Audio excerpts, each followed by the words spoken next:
মাননীয় প্রধানমন্ত্রী শেখ হাসিনার সঠিক দিক নির্দেশনায় শুধু লালমোহন তজিমুদ্দিনই নয়, দ্বীপ জেলা ভোলা সহ সারা বাংলাদেশের সাম্প্রদায়িক সম্প্রীতি সুবাতাস সমাজের সকল গোষ্ঠীর মানুষের মাঝে বহমান আছে। তাই সারা বিশ্বের কাছে বাংলাদেশ আজ সাম্প্রদায়িক সম্প্রীতির এক অনন্য উদাহরণ।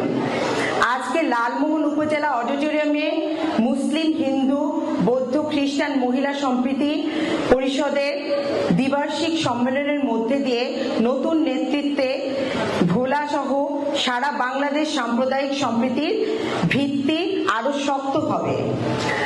আজকে এই সম্মেলনে সফল করার উদ্দেশ্যে মুসলিম, হিন্দু, বৌদ্ধ, খ্রিস্টান মহিলা সম্প্রীতি পরিষদের সম্মানিত কেন্দ্রীয় নেতৃবৃন্দ ও দ্বীপ জেলা বিভিন্ন উপজেলা থেকে আগত নেতৃবৃন্দকে আমার অন্তরের অন্তঃস্থল থেকে জানাই ধন্যবাদ।